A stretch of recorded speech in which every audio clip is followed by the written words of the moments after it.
Hi guys, thanks for tuning in to another video on forgotten weapons. I'm Ian. I'm here again today at the Rock Island Auction House taking a look at some of the guns they're selling in their September 2015 premiere auction. Now I looked at a German tank Abwehrgewehr just the other day, and I figured today we should look at the follow-up British design. Now this is a Boys anti-tank rifle, so named because it was designed by a Captain H.C. Boys. Now you'll often find that spelled with an E, which is incorrect. It's actually just B-O-Y-S. So anyway, the British issued a requisition, a request for an anti-tank rifle like this in 1934, and Boys got to work on designing one. And the design was finally finished in 1937, went into production in 1938, and ultimately a little over 50,000 of these were manufactured. Now, like all other anti-tank rifles, they became obsolete fairly quickly in most places. And in fact, by the end of 1943, the Boys was completely phased out in favor of the new PIAT, projector, infantry, anti-tank, which is something we'll look at another day. The Boys itself was initially developed with a 50 caliber cartridge. Testing found that didn't really give them as much armor penetration as they were hoping for, so they bumped the caliber up to 55, which kind of seems a little bit odd. You'd think they'd be better off going to a smaller caliber and a higher velocity, but they didn't. They went to a 55 caliber cartridge, generally about the same size as the 50 BMG, a little bit bigger in diameter, and 5-round magazine, and that gave them enough armor penetration. Now, like I said, these became obsolete fairly quickly, and enough armor penetration in 1937 or 38 was not the same as what would have been enough in 1943 or 44. I see conflicting data. It's hard to tell exactly what kind of armor penetration these actually had. For one thing, there are a lot of different sources spouting different numbers. Another thing is that there were actually two different types of ammunition. The Mark I ammunition was a steel core and a heavier bullet. The Mark II ammunition went to a significantly lighter bullet with a tungsten core. And so it's hard. Often you'll find penetration data that isn't specific as to which type of ammunition it would have been for. Suffice to say, it was not more than an inch of armor at 100 yards. These were usable. They were usable against Japanese tanks through the whole war. British troops in the Pacific theater did continue to use these through the whole war. They were useful in the early days of World War II in Europe. A Panzer II, a Panzer I, those things were vulnerable to this, as were, frankly, some of the early Russian tanks, things like the T-26. In fact, the British gave 200 of these guns to the Finns during the Winter War and just after, and the Finns actually used them to reasonable effectiveness. This gun, in fact, is one of those Finnish guns. It's got an SA, Finnish Army property mark on this side.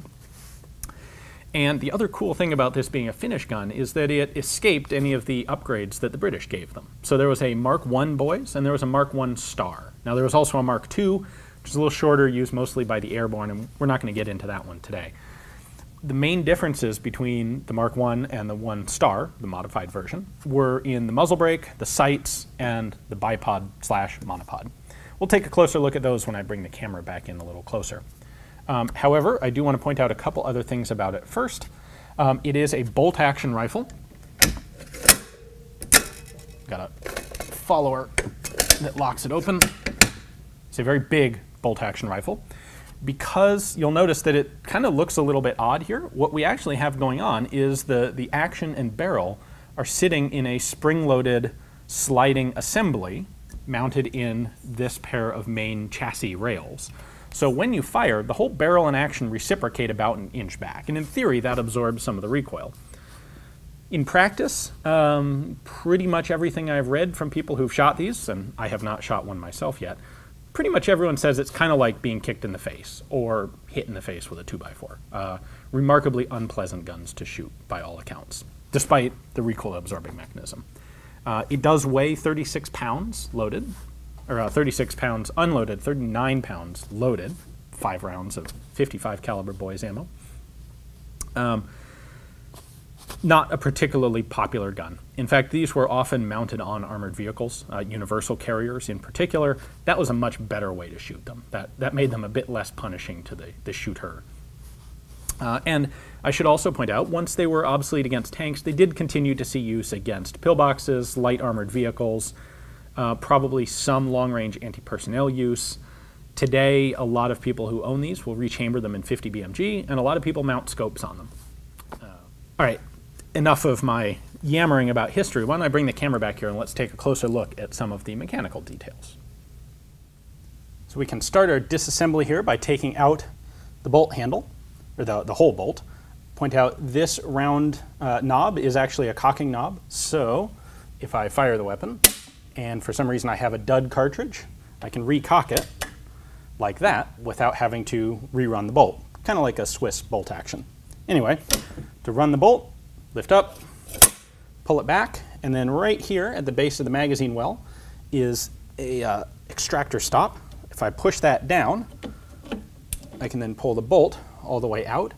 This thing is not quite as big as the German tank Gewehr bolt, but it is pretty huge. We've got 6 locking lugs on it here, which all have corresponding grooves that they lock into, or recesses that they lock into.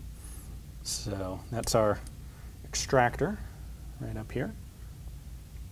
It's actually a pretty simple bolt. It's really just a big bolt action rifle bolt. It just happens to be set in this recoiling chassis.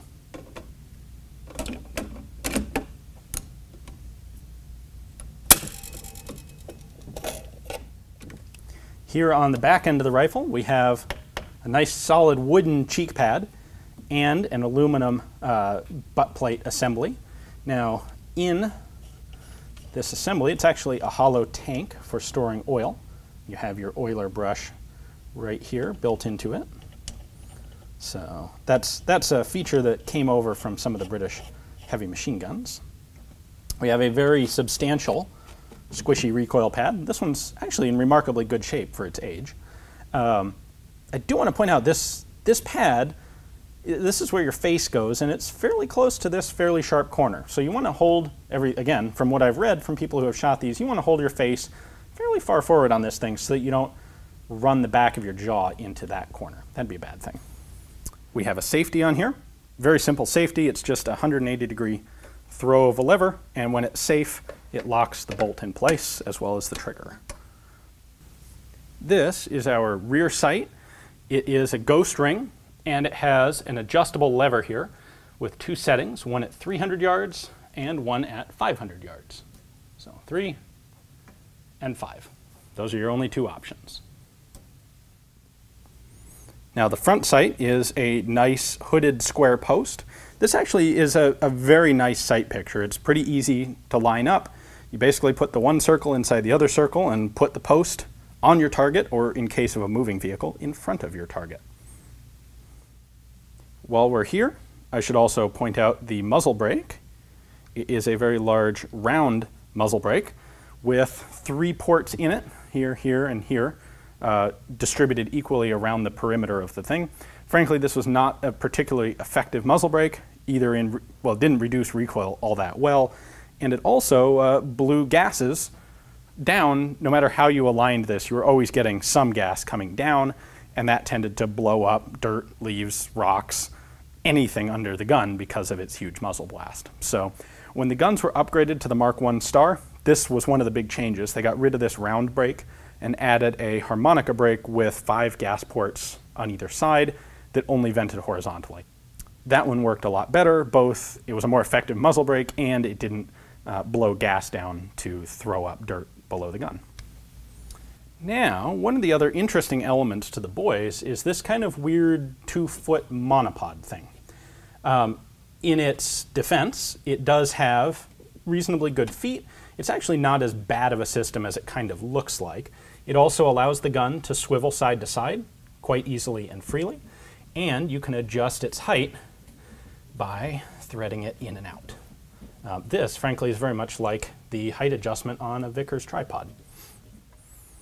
Now it also has a button right over on this side that allows you to lock the monopod in the upward position for travel or storage, and then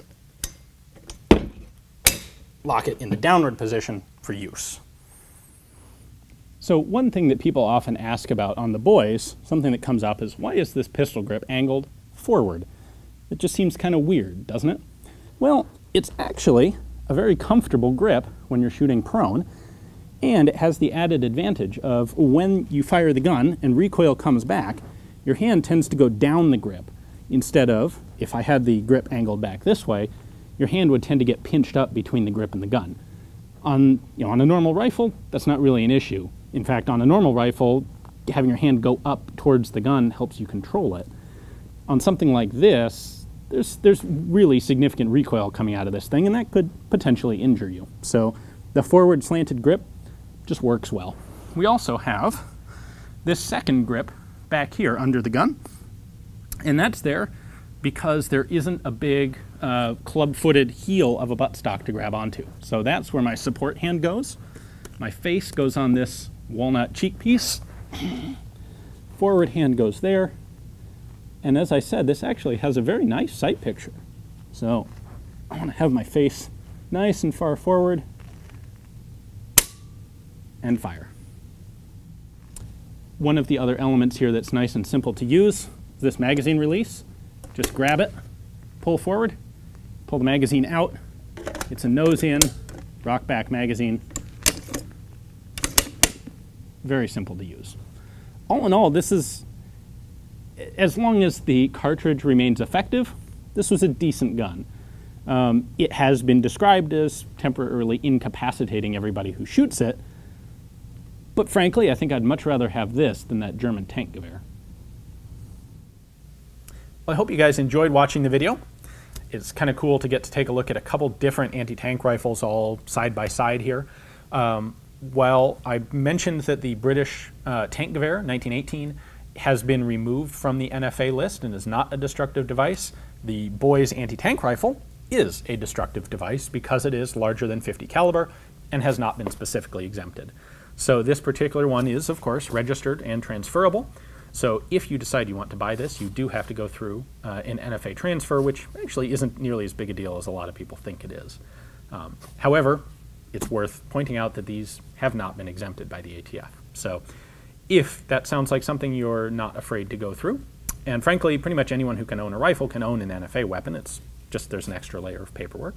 Anyway, you can take a look at the link in the text description below. That will take you to Rock Island's catalog page, and you can see their pictures and their description, and place a bid online for it, or come down here and bid in person. So, thanks for watching.